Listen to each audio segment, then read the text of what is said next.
네, 황두영 작가와 함께합니다. 어서 오세요. 예, 안녕하세요. 오늘 어떤 이슈인가요?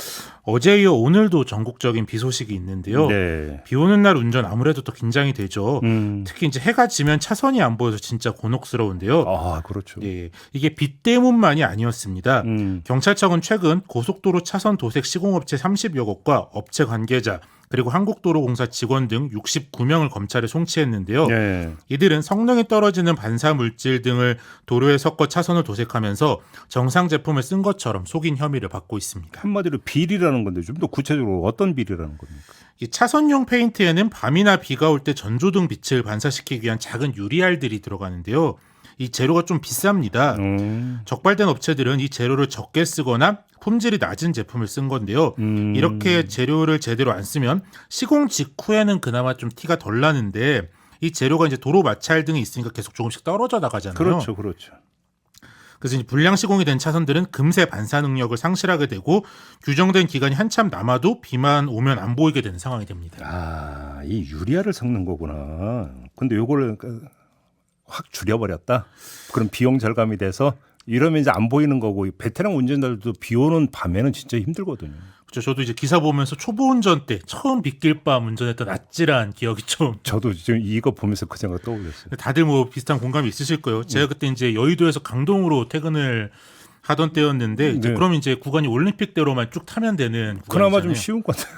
근데 차선이 안 보이니까 벌벌 떨면서 앞차를 쫓아가고 있었는데 예. 앞차가 빠져나가는 차선을 탔는데 제가 그거를 못 피해가지고 괜히 강변북로까지 건너갔다가 다시 건너오느라고 아주 그냥 식은땀을 아휴, 흘리면서 막 집에 가서 약간 울었던 기억이 나는 것 같습니다. 안 봐도 비디오 저도 비슷한 경험 있으니까. 뭐 다들 한 번씩 초보 때는 있을 텐데요.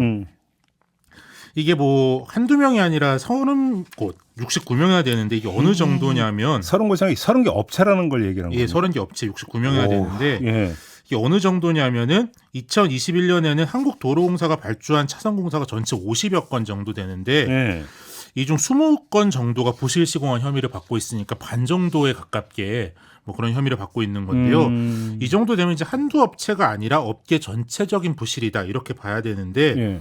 특히 문제가 된 대부분 공사에서 낙찰받은 업체와 실제로 차선 공사를 한 업체가 달랐습니다.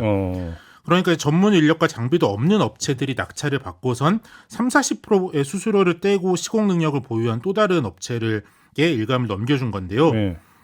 뭐 경찰은 이 과정에서 실제 공사를 한 업체들이 공사비를 줄이기 위해 성능이 떨어지는 저가 반사 물질을 섞었다고 보고 있고요. 업체들이 이 같은 방법으로 챙긴 부당이익이 전체 공사 금액 240억 중 123억이나 된다고 경찰은 보고 있습니다. 절반이라는 얘기예요. 그러면 그렇죠. 아니 근데 이게 도로공사가 입찰 과정에서 걸러내지를 못하는 거예요? 이번 사건에는 한국도로공사 관계자도 연루되어 있는데 경찰은 실무자 한 명을 경찰에 넘겼습니다. 근데 이 사람의 혐의가 업체 한 곳의 부실 시공 정황을 알면서도 이를 묵인하고 해당 업체 입찰 정보를 제공한 혐의인데요. 네. 그러니까 이제 30개 업체 중에 한 곳만 직원과의 지금 결탁이 확인된 겁니다. 그러면 이제 나머지는 도로공사에서 진짜 모르고 당했다 그런 뜻이 되는데 과연 그럴까 좀 생각이 들고요. 예. 이게 실무자 한 명이 묵인한다고 일어날 수 있는 규모의 비리인지 또 이제 과연 수십 개의 업체들이 모두 다 아무런 결탁도 없이 공기업이자 업계의 슈퍼 갑인 한국도로공사를 상대로 사기를 칠 수 있나 그런 의심도 좀 남아 있습니다. 근데 이게 전혀 알려지지 않던 신종 비리입니까? 아니면 좀 어느 정도 알려졌던 겁니까? 이제 고속도로 차선 도색 과정에서 부실 시공 정황이 있다. 이게 경찰 수사까지 확인된 건 이번이 처음이긴 한데요. 예. 이 저질 도로 문제 자체는 뭐 국정감사나 언론 보도의 단골 소재이긴 합니다. 예. 그리고 이제 2014년에도 감사원이 한국도로공사를 감사하면서 31개 구간에서 기준치 이하의 주차장용 도로가 사용되었다. 이렇게 지적해서 좀 큰 논란이 된 바가 이미 있는데요. 예.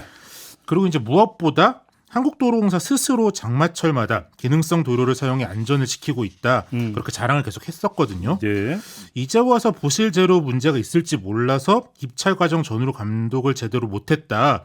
이런 건 좀 여러모로 이해하기 어려운 주장입니다.